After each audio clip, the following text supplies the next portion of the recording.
So today we're going to look at chapter 4 of our book, Anxious to Talk About It.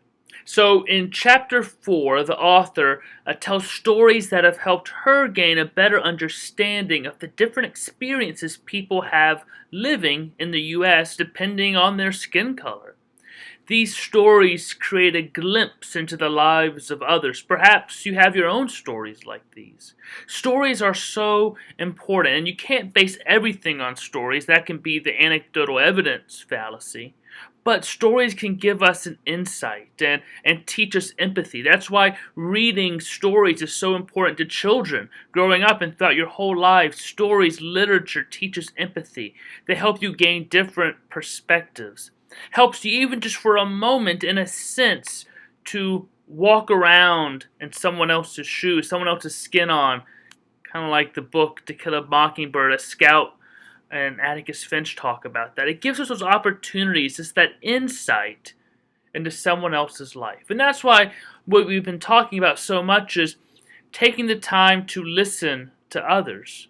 Find people of color and be willing to hear their stories, but don't put that entire burden on them to say, I need to hear your stories now, because there are a whole lot of white people who are asking a small group of black people to constantly share, and that is a burdensome work. I've been learning that as well. So when there are books by black authors, memoirs, videos out there, go and listen and read. I was asked about practical things we can do right now, and one practical thing is to read these books, these stories, these memoirs, these histories by authors of color to gain a little bit of that insight.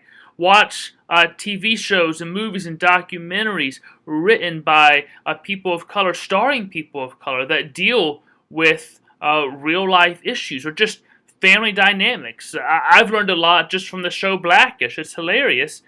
But different episodes just give me a different insight into things because it's written from a different perspective than straight white male Christian than I am. And I need those different perspectives sometimes.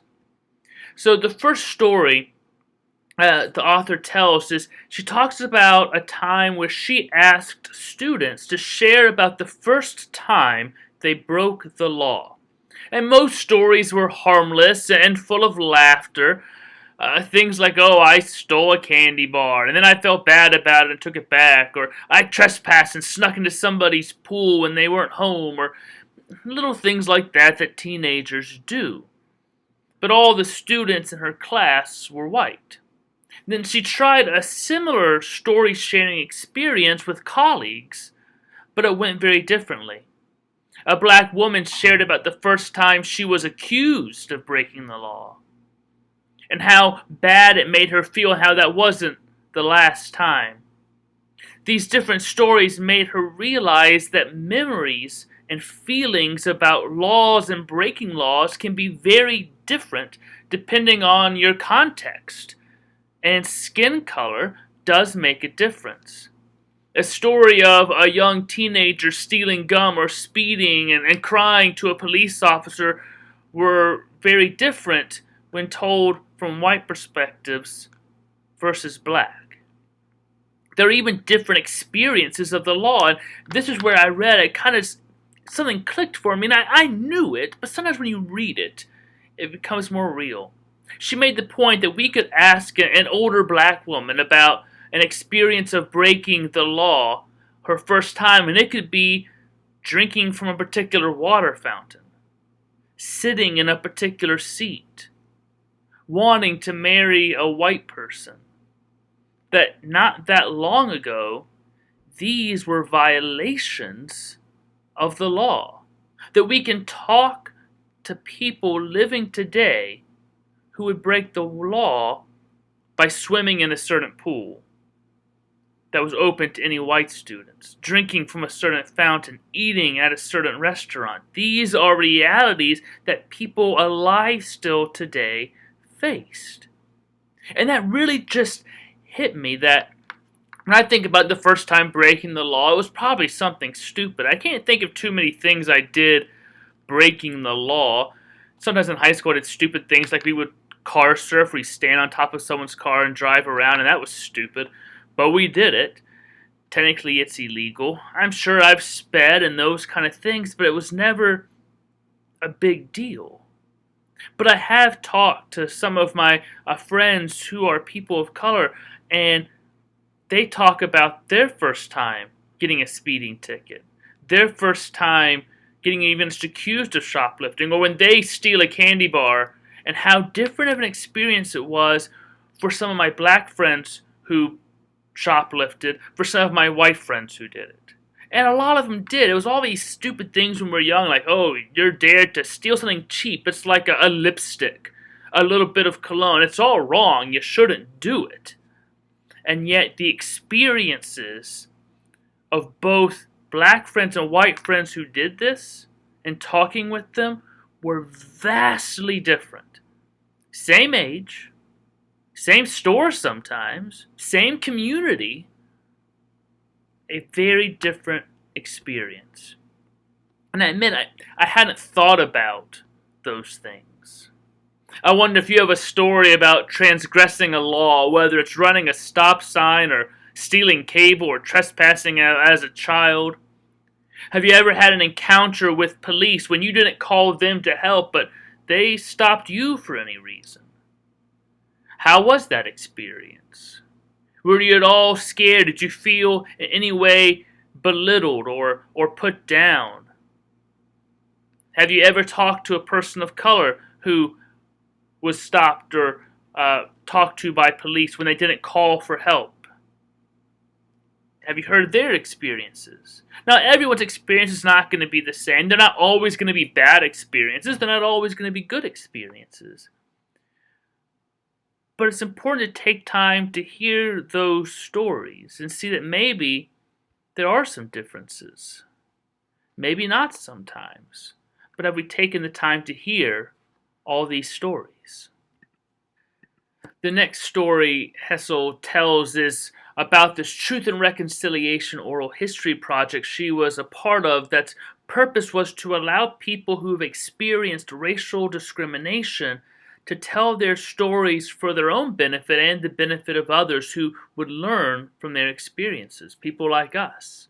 The telling of the story to someone else who was really listening, who could say, I hear you, was itself a powerful source of healing. So the author tells about interviewing a Texas state legislator named Jarvis Johnson. She began with general questions about his life. And there was a part where he says in the beginning, he says, quote, I was a drug baby. Growing up, my mother drugged me everywhere I needed to be. And goes on to tell a little bit about that. And the author says it took her a moment to catch the play on words of drug baby. And I admit, too, when he said drug baby, the first thing I thought of was, oh, here's a story about a black state legislator who came up from nothing, whose mother was addicted to drugs. He was a drug baby, what I remember hearing in the 80s, a crack baby, and look, he proved himself. That's immediately where my mind went. It's interesting as I had to kind of think, well, why did my mind immediately go there? And I had the picture in my head and everything. It's interesting how he played on those words, played on perhaps our stereotypes and misconceptions and assumptions. So they get through some of the general things about his life, and Hessel moves into questions about how his race has affected his life. And eventually he says, whenever I see a police officer, I don't get nervous. I get scared. Literally, get scared. And most people wouldn't even understand that. And it's not just me alone, but you're talking about black men all across this country. Literally get scared. So then you get angry. And I've experienced those types of situations a number of times, and I think a very unfair number of times that I've had to experience those types of things. So the author asks him to share one of those times. And he tells the story of being harassed and intimidated by police who pulled him over one night, putting cuffs on him for apparently like running a stop sign or something. Hessel writes, hearing his story, I recognized that no amount of political power or success could prevent this black man from feeling as if none of that mattered when it came to an encounter with a police officer with a gun. Too many news stories have played out that scene out with terrible and deadly results. And if you read the book, you read that chapter, you heard kind of his shame, his fear. He was a state legislature at the time. And eventually they ran his license and figured that out. But even then, there was intimidation, not coming through with answers of why he was being treated. He eventually had to call somebody else, as sergeants, to come and be there so he could feel he could safely leave. This man tells about being scared for his life and how he grew up in the roughest parts of Houston, but the only times he's ever had a gun pulled on him was by police on multiple occasions, and he's never had a criminal record. He goes on to talk about his anger and his fear and the realities of what police do to men of color.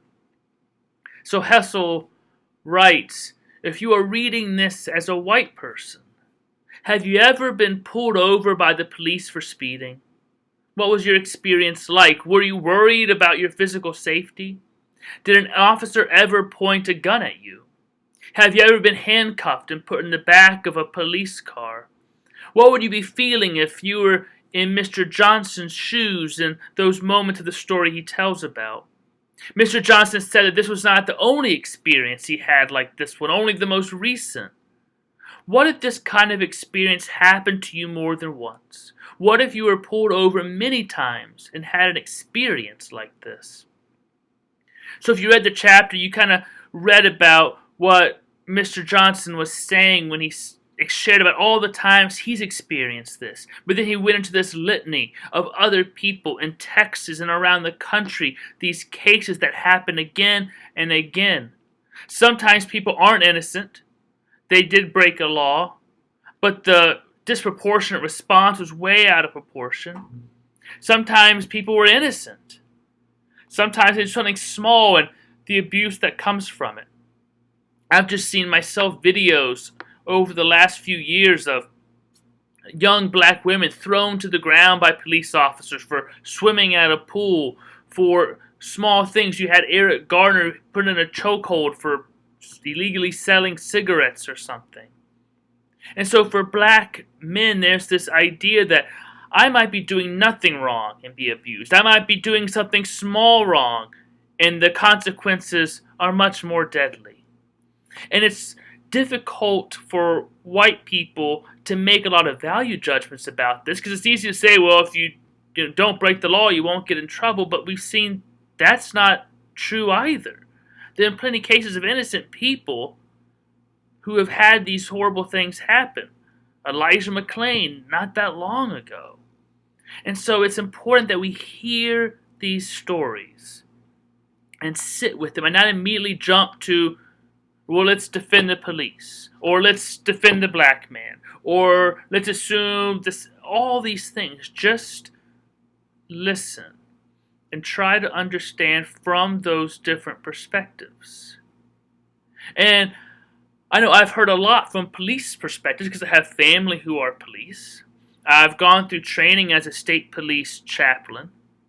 I've been at the state police precinct talking to people. I hear a lot of those perspectives. And I think those perspectives are important to hear too, but I think we're more likely as white people to hear and understand those perspectives.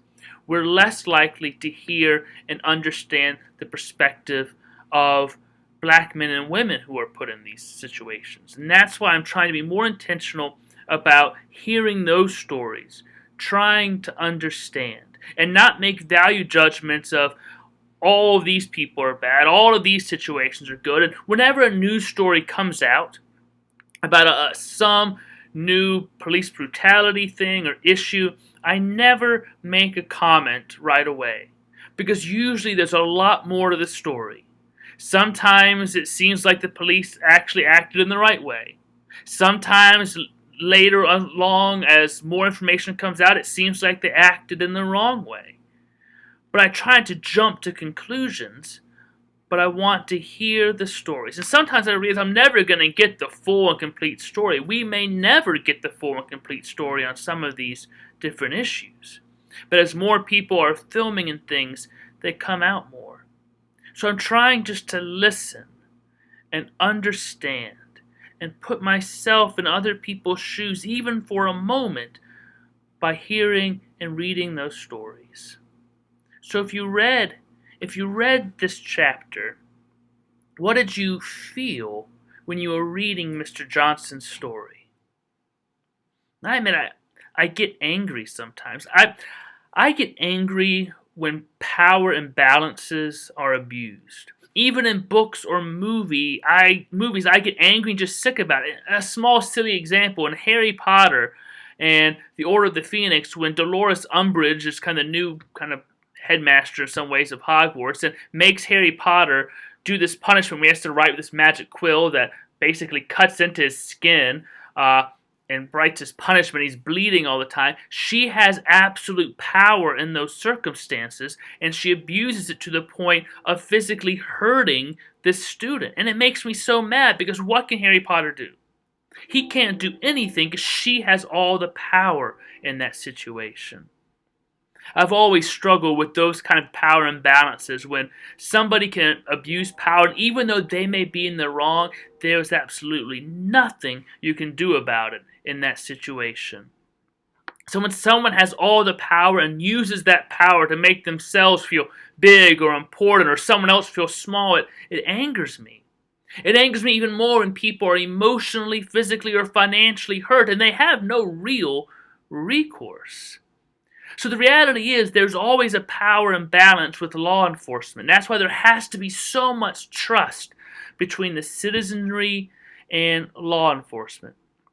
Because the reality is, for right or wrong, in any situation, if a police officer chooses to hit you with a baton, whether you were just minding your own business and this police officer decides just to hit you, or if you were doing anything, doesn't matter the situation, you cannot do anything back.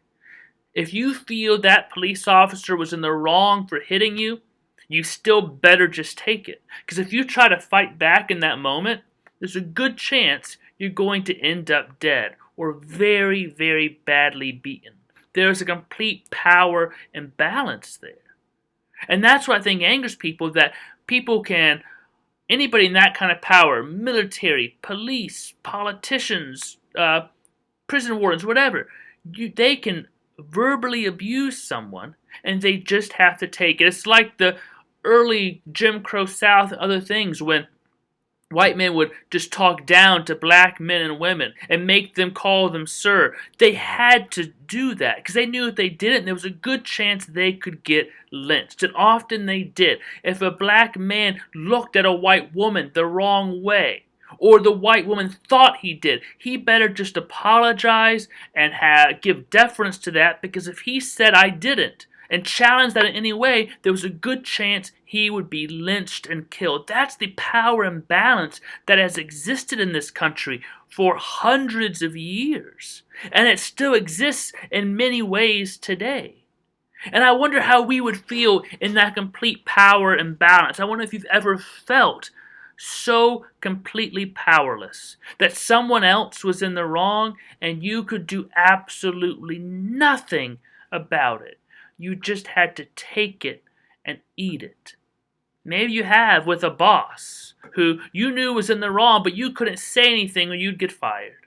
It's not a good feeling to have. And I think that's why I kind of gravitate toward a theology that says God does not actually have absolute power, that God chooses to give up some of that power in order to be in a more authentic relationship with humans, because no relationship can be real and authentic and healthy when there is too big a difference in power dynamics. God is still God, but God actually cedes some power, gives power to humans to actually affect the course of events, to affect God's own emotions and moods, gives humans free will. And God didn't have to. God can be omnipotent and all that stuff. But God chooses not to be so humans can have agency themselves as well. The next story Hessel tells is also from the Oral History Project. She tells the story of Gawain, whom she met in the cafeteria. And he was telling her about his time in prison, and both the racism that exists there, and how there are profits to be made in prison. So what emotions did you have when reading Gawain's story? Did certain things surprise you? I mean, he talks about how in some ways you have to be divided by race there, even if you don't want to at times. That he talks about how if there is, for any reason, a fight between people, and it's a black man versus a white man, you better go and jump in, because if you don't jump in and get their back, if something happens to you, no one's going to help you. How it's just kind of naturally divided that way. And how it isn't always healthy, but he didn't see any other way to survive in prison than do that. And he talks about how there's so much money to be made in prisons, because they basically have to make their own clothes and they can be fed on such small amounts of money. But states give so much money to these for-profit prisons. What did you think when you were reading his story and getting a small look at what the inside of prisons are like? Have you ever talked to anybody who served as a prison guard and learned about some of the challenges of prisons that they face? Have you ever talked to somebody who was an inmate and some of the challenges and abuses they felt they had? Have you ever heard those stories of life inside a prison? And if not, are you willing to seek out those people or find those stories? And there's shows on TV right now, and there's the movie Just Mercy that just shows some of the challenges in the legal system. And Just Mercy is still free through the rest of June. Well, that's really, by the time you see this, June's over, so oh well. But you can still rent the movie, and there are many memoirs and things of people in prison, both prison guards and wardens and inmates, that can give you an insight into what life is like there and how racism really exists and thrives inside the walls of prisons. So next, Hessel talks about Michelle Alexander's book, The New Jim Crow. If you've watched 13th, the documentary on Netflix, you've picked up a bit of the content and context of the book. The book talks about mass incarceration of black men and women as a new form of Jim Crow laws that make it legal for persons to discriminate against people of color, basically. Mass incarceration refers to the higher rates of imprisoning black and brown people than white people and unequal patterns of sentencing. So if you've watched the Netflix documentary 13th, you'll have learned some of this. Now, you have to also keep in mind that the documentary 13th, while it is a documentary, isn't trying to be super objective and show both sides of everything. They feel that the other side has been shown throughout history. Most people understand that. They're trying to give an insight and a different perspective. So don't go into it thinking this is going to be a completely balanced look at the prison system. It's not meant to be that. It's meant to shed light on areas that have been in shadow. So I learned a lot from it. I didn't necessarily come away thinking everything was perfectly done or that everything was completely fairly treated and that the ways things were edited weren't trying to show things in a certain light or make people look bad. And that's kind of obvious in any of these kind of documentaries, but it still showed me a lot I wasn't aware of that are true reality situations with how the prison industry works. And I also read The New Jim Crow a few years ago when I was in Peoria. I did it with a group of clergy of different denominations and races, and then luckily, right as we finished our book reading, Michelle Alexander actually came to speak at the local university, Bradley, so we got to hear from her. And then the book really does a great job of explaining a lot of how the criminal justice system was used to basically legalize a lot of racial discrimination for many, many years, even more recently than we might think.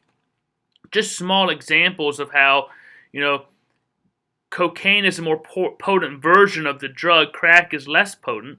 More white people were using cocaine. More black people were using crack. Sentencing for crack was much harsher and longer than sentencing for cocaine. Why was that? And there are a lot of different arguments and reasons people may give, but those are some of the examples. The ideas of in the early part of the 20th century and 19th century, late part of the 19th century, how different police forces were used to legalize discrimination, used to subjugate black and brown bodies, all as part of the legal system. How political parties tried to get kind of poor white people on their side against black people to say, hey, you don't have to be the lowest rung of the totem pole. And that's always happened with economics. You try to get the people who actually probably have more in common with each other, but get one of them to side with the elites against this group. While this group's still not getting treated all that well, it's a typical thing that's been used in politics and empires for hundreds of years. You see that happening in America in the 19th century and 20th century as well. So people have asked, well, what's a practical book to read to learn more about it? I definitely read The New Jim Crow by Michelle Alexander. You'll get a different take on several things. The other, I think, really good book to read right now about some of these issues is by Ibram X. Kendi called Stamped from the Beginning. So if you watched the Netflix documentary, if you've read The New Jim Crow, what are some key things you learned? What emotions did you feel reading or watching it? So Hessel kind of finishes this chapter by talking about fear and love.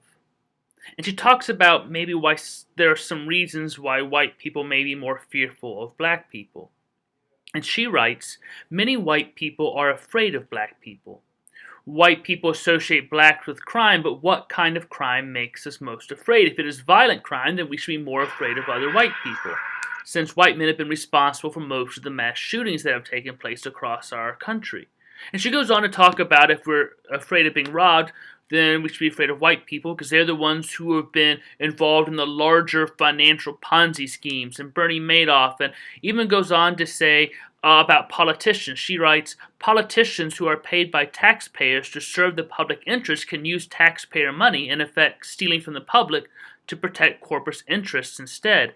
These are the thieves who are responsible for gutting our retirement accounts, for shutting down factories and sending jobs overseas, for valuing the bottom line over human lives. So why aren't white people afraid of these other white people? Now, to be fair, I think statistics can be used to kind of promote anything we want. We can talk about statistics of prison populations, of police officer involved shootings, black on black crime, black on white crime, white on white crime, all these different things. The statistics of crime in rural areas versus urban centers, violent crime, non-violent crime. Numbers are often massaged, and we can use them to kind of promote what we want sometimes. But I think there is a reality that sometimes we do have these certain stereotypes of the kind of crime we are afraid of. And she brings up the point of what kind of crime should we be afraid of most? Is it politicians from either party kind of taking money? Is it these larger mass shootings? Honestly, I'm more afraid of angry young white men when it comes to mass shootings.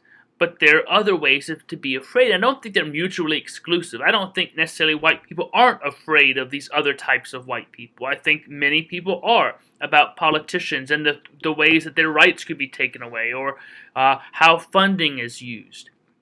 But I do think there is a stereotype of dangerous black crime and inner city crime. We see that language used all the time over the last several decades from politicians talking about law and order, urban centers, all of this. And we get that image and we don't always see the bigger picture.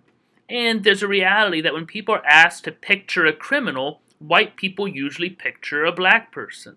When there are cases of made-up reports of robberies and rapes and other things, the person usually describes a black person. So why is that? I do think it's helpful for us to examine our fears and figure out what's at the root of those. Why Do we jump to certain stereotypes? Is it the media? Is it how leaders talk? Is it the way we grew up? Is it seeing certain images in movies and different narratives? I think all of those can play a factor into why we fear certain things. But I think it's helpful for us to get to the root of those fears. And then to think, well, how can love play a way in affecting these things? But I also think it's important that we don't just think love is the answer to everything. I'd like that to be the case. I'd like to think, well, if we just love, everything will be fine. But sometimes we use that as an excuse to make emotions put emotion in the place of actual action. That we make it so just kind of ambiguous that love is the answer, that there's really nowhere else to go, that we don't do practical things. And there's an article as part of our 21-day challenge about Ibram X. Kendi, where in the book, stamped from the beginning, he kind of makes the argument that love and education aren't the answer because hate and ignorance aren't the root of the problem. That the actual root of the problem is self-interest. That racist policies were put up to kind of justify actions that were taken out of self-interest. People didn't hate black people from the beginning. It was more about self-interest. From the beginning of the slave trade, of Portuguese traders who wanted money. A lot of these issues come from self-interest. And that comes with about power, about greed, looking out for number one, whether it's corporate greed, whether it's nationalist policies, personal greed or fear around losing power. All of these things are part of self-interest. And that's why ideas of racism and white supremacy aren't just based on skin color and our emotions and our education. Everything is intersected, so economics and politics and everything is all weaved together in how we look at these things.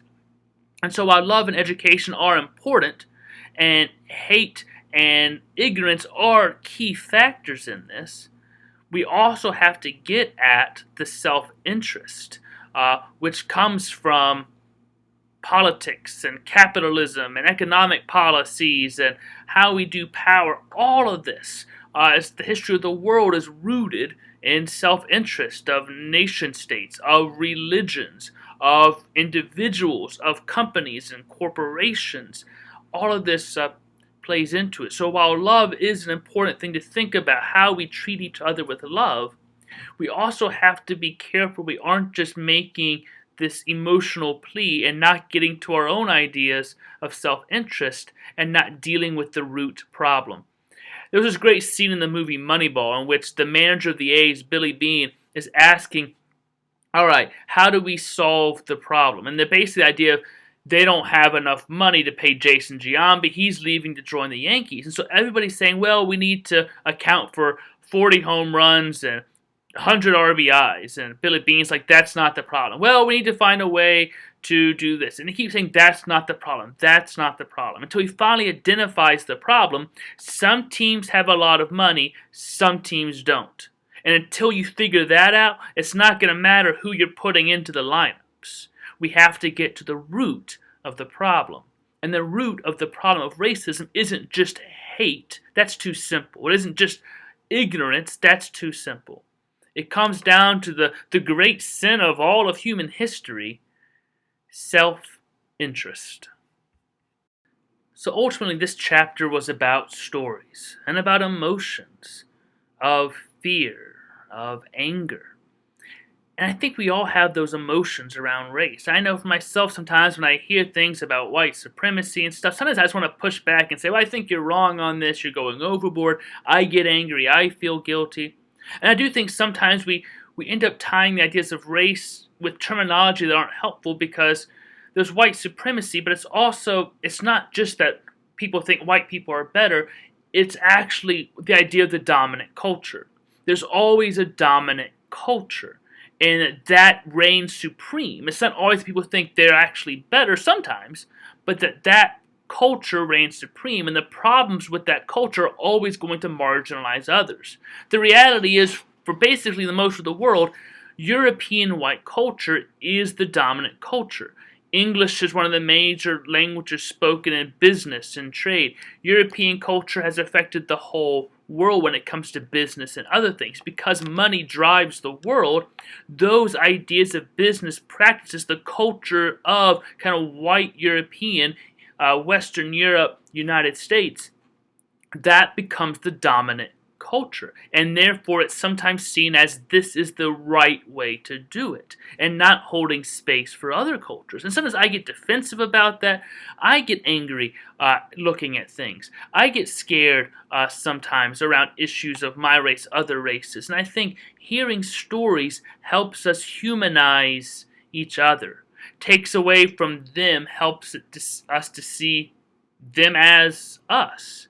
And so I hope you learn something from this chapter reading these stories. If you don't have the book, you aren't able to, then I hope you can find ways to hear these stories. Watch movies like Just Mercy. Read James Baldwin books like I Am Not Your Negro.